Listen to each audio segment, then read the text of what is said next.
Dans un petit village français, dont les pavés usés et les maisons à colombage racontaient des histoires de siècles passés, le café local était le lieu de rendez-vous incontournable pour les habitants. Ce soir-là, l'ambiance était animée, les rires et les discussions résonnaient dans l'air, mais au fond du café, à une table à l'écart, trois amis se penchaient sur un sujet qui attisait leur curiosité et leur courage. Claire, une jeune femme à la chevelure bouclée et aux yeux pétillants, était assise en face de Jean et Luc.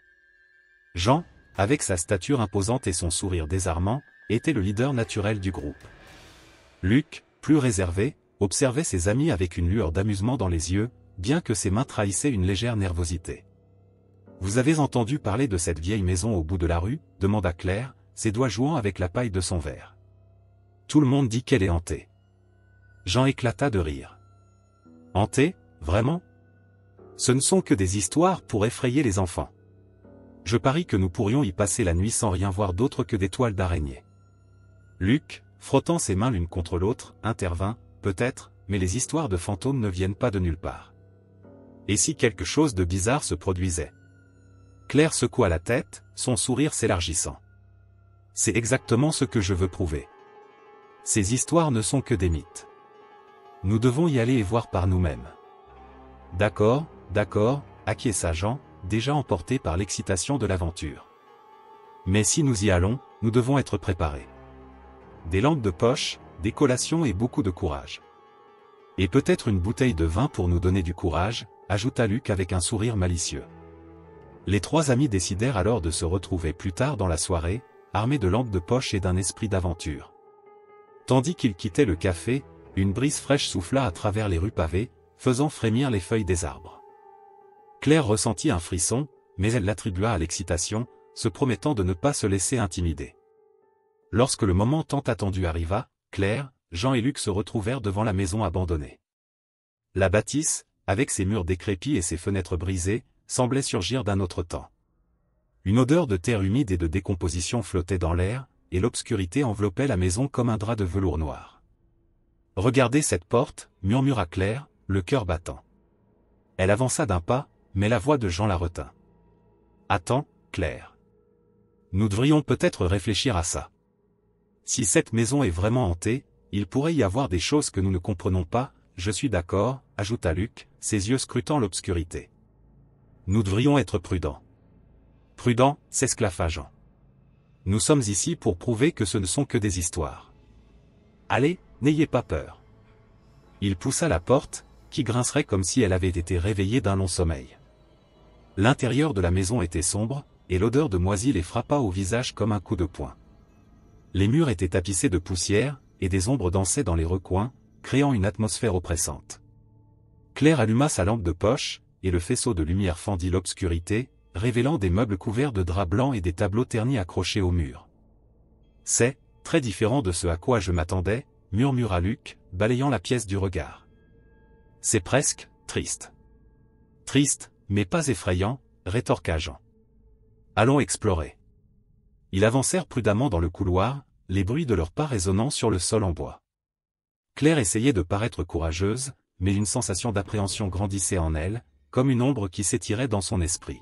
« Vous croyez vraiment qu'il y a quelque chose ici ?» demanda-t-elle, sa voix presque un murmure. « Non, juste des histoires pour faire peur aux enfants, » affirma Jean avec confiance. « Regarde, il n'y a rien d'autre que de vieilles choses. » Luc, cependant, ne pouvait s'empêcher de ressentir une certaine tension dans l'air. Il s'approcha d'une fenêtre brisée, où le vent faisait vibrer les volets. « Je me demande qui a vécu ici. Qu'est-ce qui a pu leur arriver ?»« Des histoires, Luc, juste des histoires, » insista Jean, mais il ne pouvait s'empêcher de frissonner à l'idée de ce qui aurait pu se passer dans cette maison. Alors qu'ils exploraient les lieux, Claire ne pouvait s'empêcher de penser à la légende qui entourait cette maison. On disait qu'une famille avait disparu sans laisser de traces, que des cris avaient été entendus dans la nuit, et que des ombres rôdaient à la tombée du jour. Elle secoua la tête, essayant de chasser ses pensées sombres. « Eh bien, qui veut être le premier à monter à l'étage ?» proposa Jean, un défi dans la voix.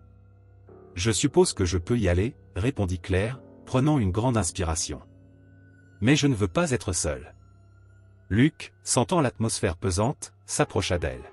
« Je viens avec toi. » Jean, toujours sûr de lui, les suivit. Ils montèrent les escaliers grinçants, chaque marche semblant protester sous leur poids. Arrivés au premier étage, ils se retrouvèrent dans un couloir étroit, avec plusieurs portes fermées. Claire, le cœur battant, se tourna vers ses amis. « Laquelle devrions-nous ouvrir ?» « Celle-ci, » dit Jean en pointant du doigt une porte qui semblait légèrement entr'ouverte. « Ça a l'air intéressant. » Ils poussèrent la porte, et une odeur de poussière et de décomposition les envahit. À l'intérieur, la lumière de leur lampe de poche révéla une chambre à coucher abandonnée. Le lit était recouvert de draps jaunis, et un miroir fissuré trônait sur la commode, reflétant leur image déformée. « C'est glauque » murmura Luc, ses yeux se posant sur une chaise branlante. « Regarde ce miroir, » dit Claire, fascinée. C'est comme si...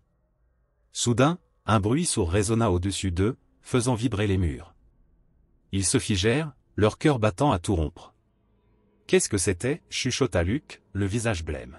« Peut-être une branche qui a frappé le toit » tenta de rassurer Jean, mais il ne croyait pas vraiment à ses propres mots. « Je n'aime pas ça » admit Claire, une lueur d'inquiétude dans ses yeux. « Je pense que nous devrions peut-être partir. » Mais avant qu'ils ne puissent se décider, une ombre passa rapidement derrière eux, projetée par la lumière vacillante de leur lampe. Ils se retournèrent brusquement, mais il n'y avait rien, juste le silence oppressant de la maison. « On devrait peut-être explorer un peu plus » proposa Jean, bien que son enthousiasme ait maintenant un goût amer. « Oui, mais faisons attention » ajouta Luc, le regard toujours méfiant. Il ne savait pas encore que cette nuit serait marquée par des événements qui les changeraient à jamais.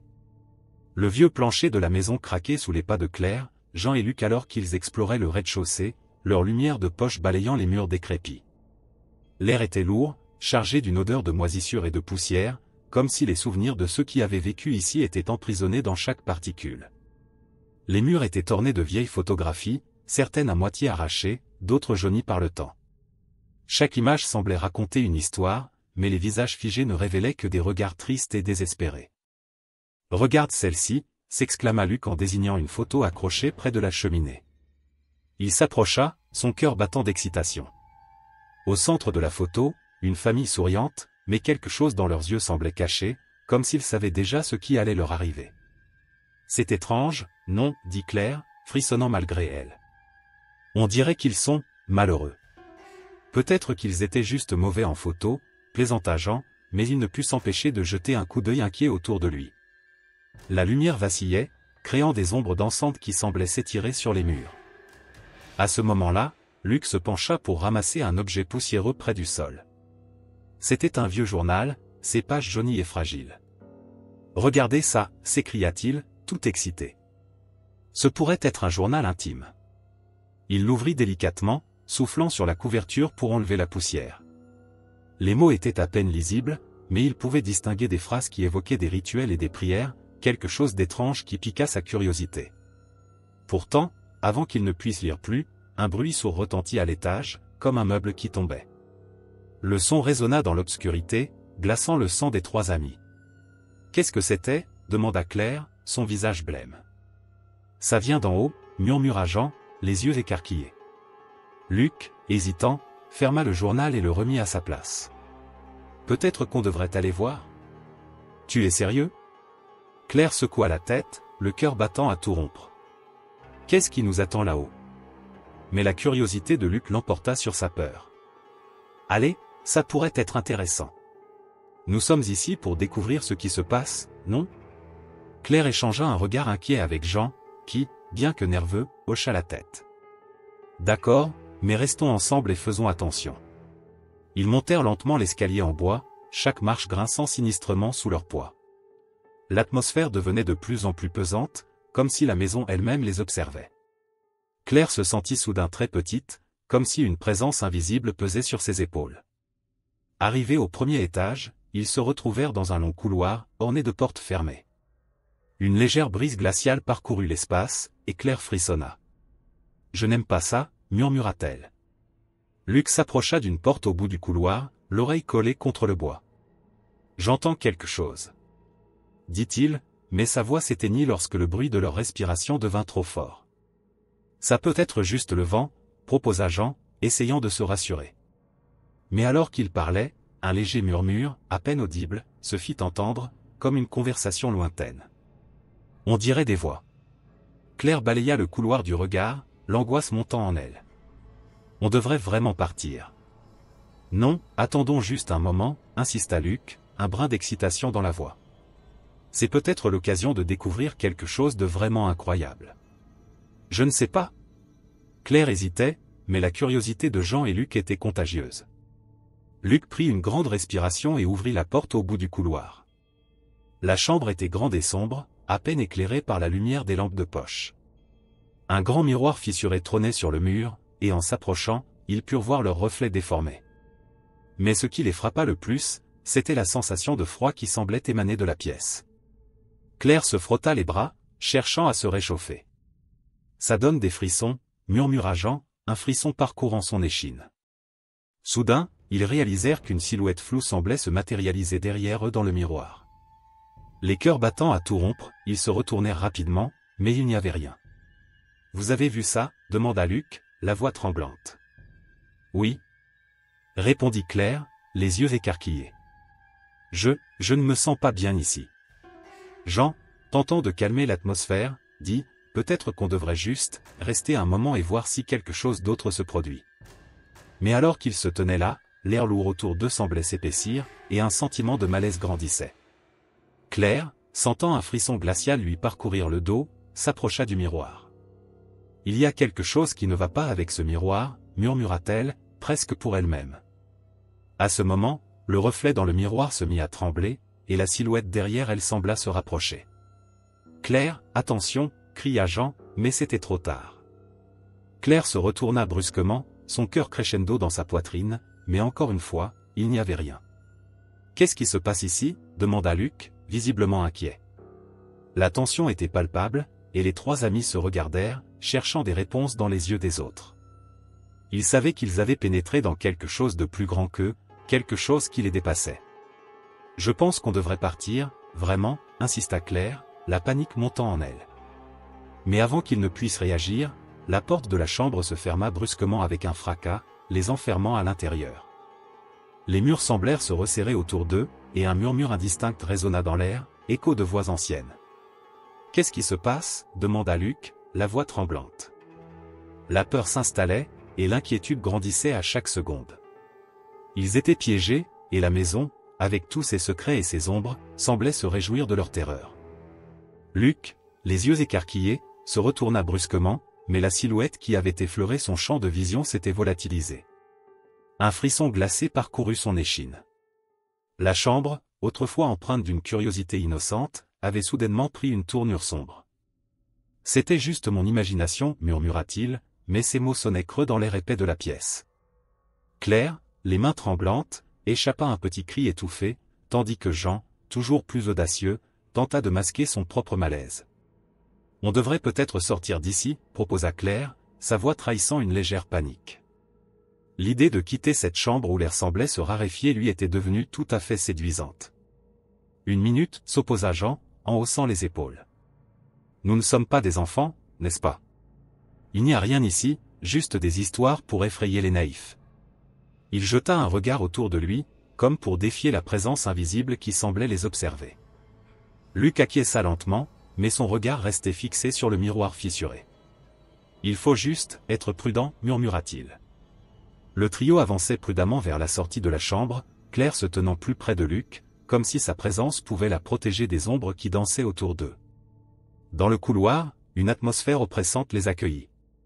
Le vieux parquet craquait sous leurs pas, et les murs, couverts de papier peint écaillé, semblaient se resserrer autour d'eux. Puis, un murmure indistinct, comme le souffle d'un vent lointain, s'éleva dans l'air. Claire s'arrêta net, son cœur battant la chamade, tandis que Luc et Jean échangeaient des regards inquiets. « Vous avez entendu ça » demanda Claire, sa voix à peine audible. « Ce n'était rien » assura Jean, bien que son ton trahissait une légère hésitation. Probablement juste le vent. Mais Claire ne pouvait pas se résoudre à ignorer l'inquiétude qui grandissait en elle. « Je pense qu'on devrait partir, vraiment. Il y a quelque chose de bizarre ici. Et laisser la maison gagner ? » « Non merci » répliqua Jean, un sourire bravache sur le visage. « On est là pour prouver qu'il n'y a rien à craindre. » Luc, d'un ton plus calme, intervint, « Peut-être que Jean a raison, Claire. On n'est pas ici pour devenir des victimes de nos propres peurs. Allons juste explorer un peu plus, et ensuite on pourra partir. Un frisson parcourut le couloir, et soudain, avec un bruit assourdissant, une porte claqua au bout du couloir, les interrompant. Le bruit résonna comme un coup de tonnerre dans le silence pesant de la maison. Le cœur battant, ils échangèrent des regards alarmés. « Qu'est-ce que c'était » demanda Claire, en reculant instinctivement. « On doit voir ce qui se passe, » dit Jean, prenant les devants malgré l'angoisse palpable dans l'air. Luc, un peu plus réticent, hésita. « Attendez, peut-être qu'on ne devrait pas. » Mais avant qu'il ne puisse finir sa phrase, Jean avançait déjà, sa lampe de poche balayant le couloir sombre. L'ombre projetée par la lumière vacillante donnait vie aux formes étranges des murs, rendant l'atmosphère encore plus oppressante. Claire et Luc le suivirent de près, le cœur serré. Arrivé devant la porte qui avait claqué, Jean l'ouvrit lentement, ses mains tremblantes trahissant son assurance feinte. L'intérieur de la pièce était sombre et poussiéreux, rempli de vieux meubles recouverts de draps. Un frisson parcourut l'échine de Claire alors qu'elle scrutait la pièce, cherchant des signes d'une présence. « Rien ici, » déclara Jean, un peu trop rapidement, comme pour se convaincre lui-même. « Regardez, juste des vieilleries. » Mais alors que Claire et Luc regardaient autour d'eux, ils entendirent à nouveau des murmures, plus distincts cette fois. « On doit partir, » insista Claire, le ton désespéré. « Je ne me sens pas bien ici. »« On n'est pas encore sorti, Claire. »« Calme-toi, » dit Luc, bien que lui aussi commençait à ressentir une angoisse croissante. Soudain, un nouveau bruit, un frottement derrière eux, fit tourner leur tête. Jean s'approcha d'une vieille armoire, l'ouvrit avec précaution, mais ne trouva rien d'autre que des vêtements en lambeaux.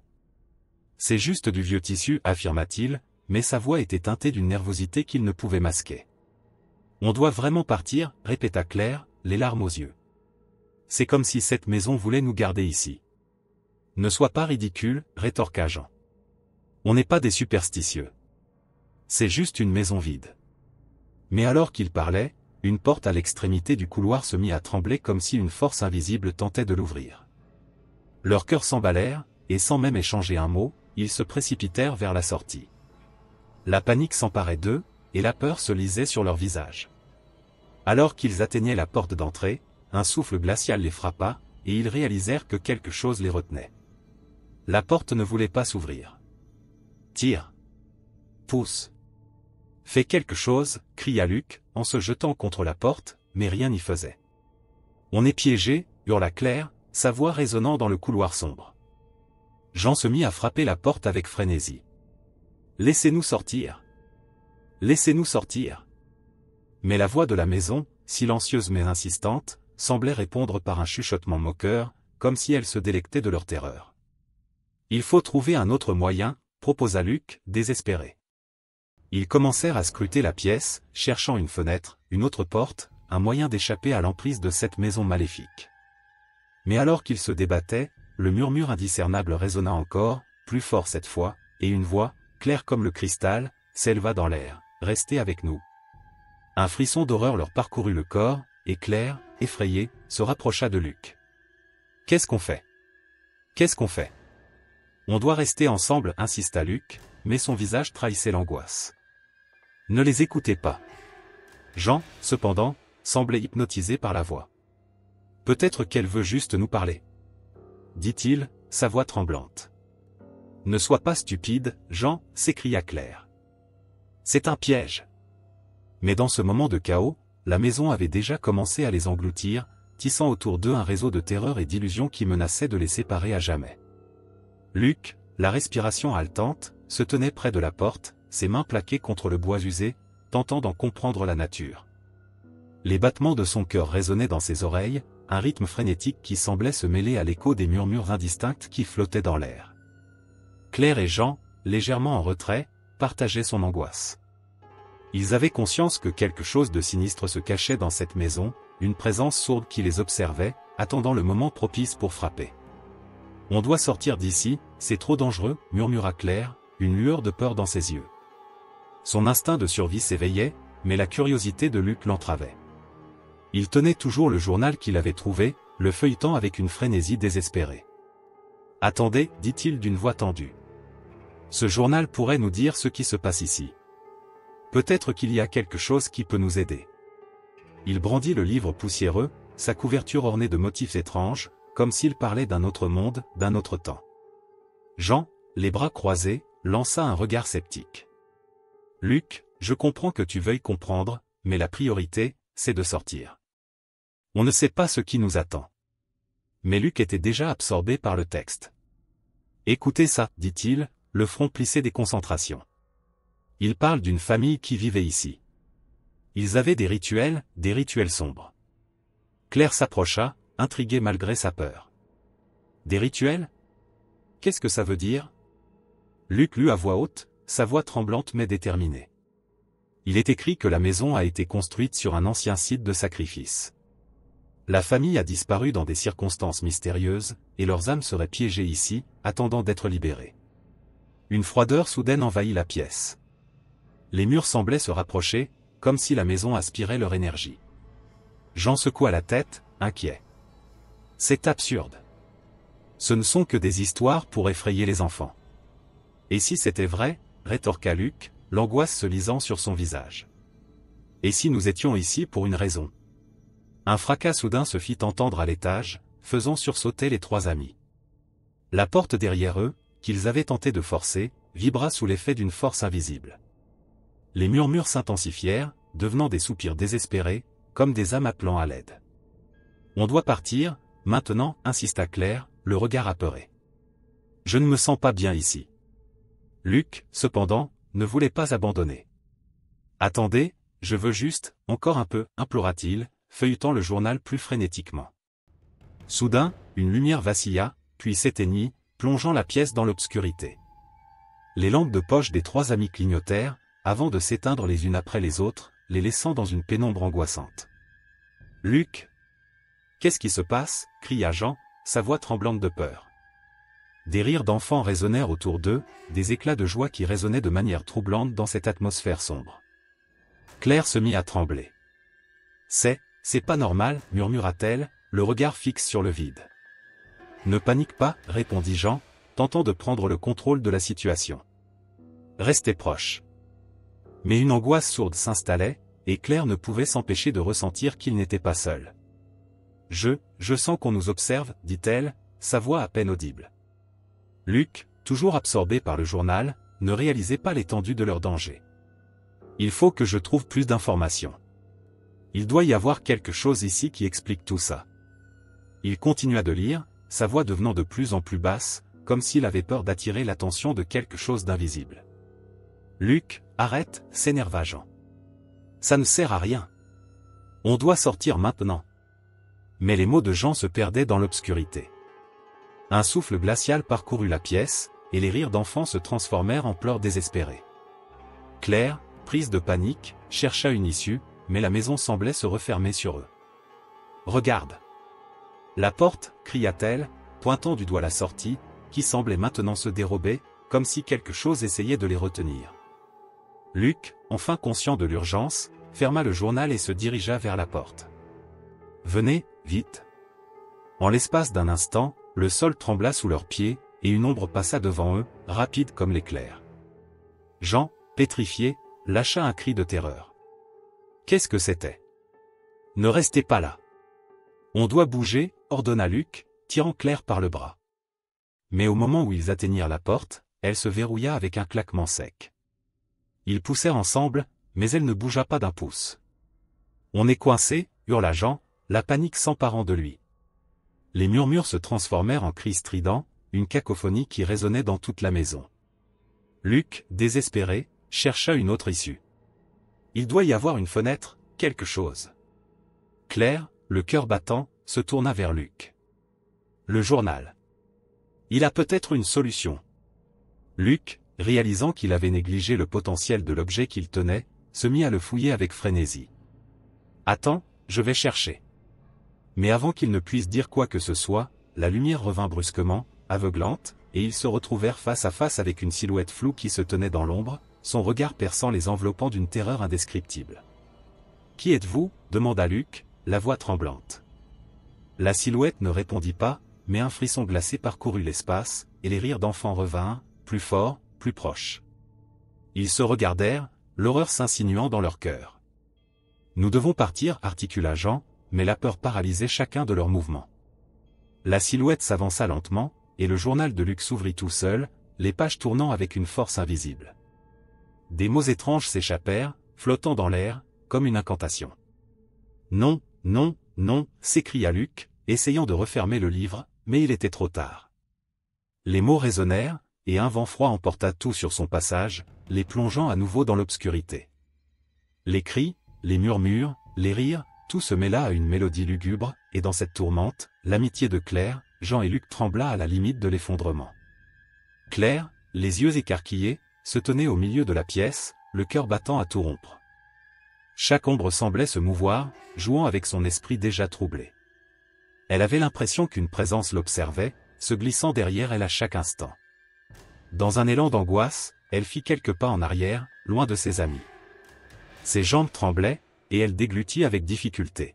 « Claire, où es-tu » appela Jean, sa voix résonnant dans l'obscurité. Elle ne répondit pas, trop absorbée par le sentiment de malaise qui l'enveloppait. Une brise glaciale lui caressa la nuque, comme si une main invisible y glissait doucement. Elle se retourna brusquement, mais ne vit rien d'autre que des murs décrépits et une lumière vacillante. « Claire » insista Luc, son ton trahissant une pointe de panique. Leurs voix se mélangeaient, mais elle sentit qu'elle s'éloignait d'eux. Une étrange mélodie, à peine audible, l'attirait, semblant l'inviter à s'avancer vers l'inconnu. Avant qu'elle ne puisse réfléchir davantage, elle se mit à marcher, attirée par une force qu'elle ne comprenait pas. « Je vais bien » cria-t-elle, mais son écho se perdit dans le silence oppressant. Jean et Luc se regardèrent, inquiets. La tension dans l'air était palpable. Ils savaient qu'ils ne pouvaient pas rester séparés, mais l'angoisse croissante de Claire les poussait à agir. Jean, le visage crispé, fit un pas en avant. « Claire, reviens. C'est trop dangereux de s'éloigner. » Mais Claire ne l'entendait plus vraiment. Elle était dans une sorte de transe, ses pensées embrouillées par l'atmosphère sinistre de la maison. Luc, réalisant que leur ami était en train de se perdre dans l'obscurité, s'élança pour la rattraper. « Attends, Claire » cria-t-il. Il courut, mais déjà, la silhouette de Claire semblait s'estomper dans les ombres. Luc se retourna vers Jean, l'angoisse peinte sur son visage. « On doit la retrouver. On ne peut pas la laisser seule ici, pas après tout ce qu'on a vécu. » Jean acquiesça, mais une lueur de doute traversa ses yeux. Et si elle était déjà perdue? Que se passe-t-il si cette maison veut nous séparer? On ne peut pas penser comme ça, rétorqua Luc, déterminé. Reste concentré. On doit la chercher. Les deux amis se mirent en quête de Claire, mais à chaque pas qu'ils faisaient, l'atmosphère semblait se resserrer autour d'eux, comme si la maison elle-même s'opposait à leur avancée. Ils se déplacèrent prudemment dans le couloir, le cœur lourd, appelant encore et encore son nom. Claire, leur voix résonnait, mais seul l'écho leur répondait, leur renvoyant la peur qu'ils tentaient de contenir. Soudain, un bruit sourd retentit derrière eux. Une porte claqua violemment. Ils se retournèrent, figés par l'angoisse. La porte, qui menait à la chambre qu'ils avaient quittée, était maintenant fermée à clé. « Qu'est-ce qui se passe ici » demanda Jean, la voix tremblante. Luc, essayant de garder son calme, avança vers la porte. « On doit sortir d'ici, Jean. On ne peut pas rester ici plus longtemps. » « Mais Claire, rétorqua Jean, la panique s'emparant de lui. « Si elle a besoin de nous. » « Je sais, mais nous ne pouvons pas nous permettre d'être piégés ici. Nous devons réfléchir. » Alors qu'ils se disputaient, la lumière vacilla encore, et une ombre passa rapidement devant eux. Ils se stoppèrent, le souffle court, leurs regards se croisant dans une compréhension silencieuse de la terreur qui les entourait. « Je n'aime pas ça » murmura Jean, le regard rivé sur les murs qui semblaient se rapprocher. Luc acquiesça. « On doit trouver un moyen de sortir. Mais d'abord, on doit retrouver Claire. » Ils se mirent à fouiller la pièce, espérant trouver un indice. Luc s'approcha d'un vieux meuble et le secoua, espérant qu'il ne soit pas scellé par le temps. Mais rien ne bougea. « Je pense qu'il y a une cave en bas » murmura Jean, se remémorant ce qu'ils avaient vu en entrant. « Peut-être qu'elle est là. » « Une cave » s'étonna Luc. « Qu'est-ce qu'elle pourrait y faire ? » ?»« Je ne sais pas, mais c'est notre seule option. Nous devons y aller. » Les deux amis se dirigèrent vers l'escalier qui menait au sous-sol, le cœur battant à tout rompre. Chaque marche qu'ils descendaient semblait les plonger encore plus dans l'obscurité. L'air devenait plus froid, et une odeur de terre humide et de moisie les enveloppait. « Claire !» appelait Jean, sa voix résonnant dans le vide. En bas, l'obscurité était presque totale. Ils allumèrent leurs lampes de poche, mais la lumière semblait se heurter à l'obscurité, comme si quelque chose absorbait la lueur. Luc avança prudemment, scrutant chaque recoin. « Claire, es-tu là ?» Et soudain, ils l'entendirent. Un cri résonna, un cri aigu qui fit frissonner Luc. « Claire !» hurla-t-il, courant vers la source du bruit. « Luc, attends !» cria Jean, mais il était déjà trop tard. Luc avait disparu dans l'obscurité, et Jean se retrouva seul, la peur l'envahissant. « Luc, reviens !» Mais aucune réponse ne lui parvint. Jean, le cœur battant, se tenait immobile dans l'obscurité, écoutant le silence oppressant qui l'entourait. Puis, un nouveau cri, plus proche, atteignit ses oreilles. C'était Claire. « Non, s'il te plaît, non !» s'écria-t-il, se précipitant vers le bruit. Il avança dans la cave, chaque pas résonnant comme un écho lugubre. L'angoisse le paralysait, mais il savait qu'il devait la retrouver. « Claire !» appela-t-il à nouveau, sa voix se brisant sous le poids de la peur. Il tourna à gauche, puis à droite, et là, il la vit. Claire était là, au centre de la cave, mais quelque chose n'allait pas. Elle était entourée d'objets étranges, des bougies noires, des symboles dessinés à même le sol. Son visage était pâle, et elle murmura des mots incompréhensibles. « Claire !»« Que fais-tu » demanda Jean, la voix tremblante. Elle ne réagit pas, perdue dans sa transe. Jean s'approcha, sa peur se mêlant à une inquiétude croissante. « Je suis là, Claire. Réponds-moi. » Mais à cet instant, la lumière vacilla encore, plongeant la cave dans une obscurité totale. Des murmures indistincts résonnèrent autour de lui, et il sentit une pression sur sa poitrine, comme si quelque chose tentait de l'étouffer. « Claire, s'il te plaît, réveille-toi. » La tension était palpable, et la voix de Jean résonnait dans le vide, mais Claire restait immobile, murmurant des incantations. C'était comme si une force l'avait emprisonné, et Jean se sentit piégé, incapable d'agir face à la situation. Dans la pénombre de la cave, l'air était lourd et chargé d'une atmosphère oppressante. Jean et Luc se tenaient devant Claire, qui se tenait au milieu de la pièce, entourée de divers objets rituels qui semblaient avoir été disposés avec soin. Des bougies noires fondaient lentement, leur cire se mêlant à la poussière qui recouvrait le sol. Claire murmurait des incantations, ses yeux brillant d'une lueur surnaturelle, comme si elle n'était plus elle-même. Jean, le cœur battant, s'approcha d'elle, essayant de percer la brume de mystère qui l'entourait. « Claire !» appela-t-il, sa voix tremblante trahissant son inquiétude. « Qu'est-ce qui t'arrive ? Réveille-toi !» Mais Claire ne réagit pas. Elle continuait de murmurer, une voix gutturale émergeant parfois de ses lèvres, comme si une autre entité contrôlait son corps. Luc, en arrière-plan, observait la scène, son esprit tourbillonnant entre l'horreur et le désespoir. Il savait qu'il devait agir, mais la peur le paralysait.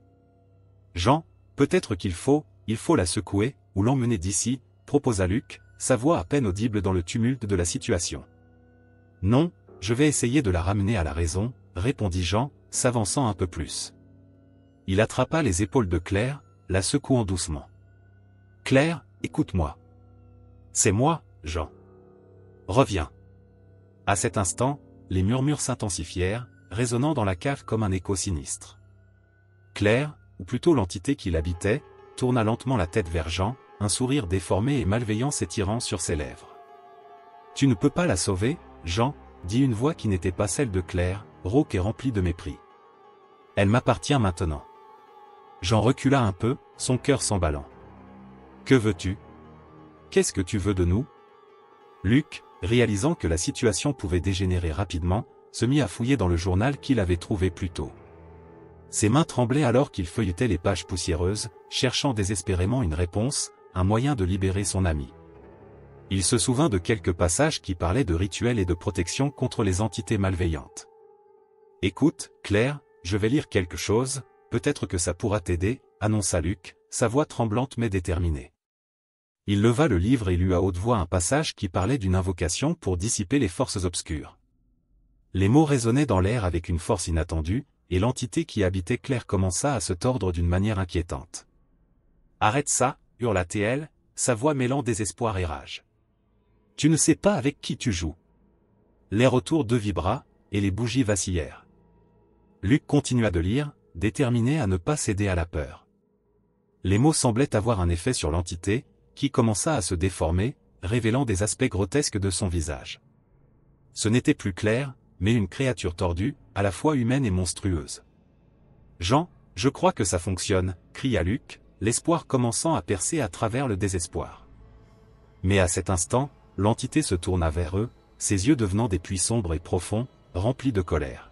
« Vous ne pouvez pas m'échapper », rugit-elle, sa voix résonnant comme un tonnerre dans la cave. Puis, d'un mouvement rapide, elle tendit la main vers Jean, qui se trouvait trop près. Le contact fut instantané. Jean sentit une douleur fulgurante l'envahir, comme si une force invisible l'aspirait. « Jean » cria Luc, mais c'était trop tard. Jean, dans un dernier acte de désespoir, tenta de s'accrocher à Claire, mais l'entité tira sur lui avec une force implacable, le faisant tomber à genoux. « Non, non, non » hurla Luc, désespéré. Il savait qu'il était trop tard pour Jean, mais il ne pouvait pas abandonner Claire. Il ferma les yeux un instant, rassemblant tout son courage. « Claire, tu dois te battre. Reviens à nous. » Luc cria, sa voix résonnant dans la cave sombre. Il se tourna vers le journal, cherchant un autre passage, un autre moyen de libérer son ami. Mais alors qu'il feuilletait les pages, il réalisa qu'il n'y avait plus de mots pour les sauver. L'entité, se nourrissant de la peur et du désespoir ambiant, avait désormais pris le contrôle total de la situation. Elle se tenait là, dans toute sa gloire macabre, les yeux de Claire n'étant qu'un reflet de cette force malveillante. « Vous pensiez pouvoir m'arrêter » dit-elle, un sourire cruel illuminant son visage. « Vous êtes tout piégés ici, dans cette maison. Vos âmes m'appartiennent maintenant. » Luc, réalisant l'ampleur de l'horreur qui se déroulait, sentit son cœur se briser. Il avait perdu son ami, et il était sur le point de perdre Claire, celle qu'il avait toujours protégée. Dans un dernier acte de rébellion, il hurla, « Je ne te laisserai pas gagner. » Alors qu'il se tenait là, défiant l'entité, il comprit que la maison avait toujours eu le dessus. Elle avait joué avec eux, manipulant leur peur et leurs espoirs, les poussant à s'enfoncer encore plus profondément dans son piège. L'entité se mit à rire, un son qui résonnait dans l'obscurité comme un écho sinistre. « Vous êtes déjà à moi, Luc. Tous vos espoirs, vos rêves, tout cela est à moi maintenant. » Dans un dernier élan de désespoir, Luc se mit à courir vers la sortie, mais il se heurta à une barrière invisible. Il tomba au sol, réalisant qu'il était piégé, tout comme Jean et Claire. L'obscurité l'entoura, et alors qu'il se retournait, il vit l'entité, toujours là, prête à l'engloutir dans les ténèbres.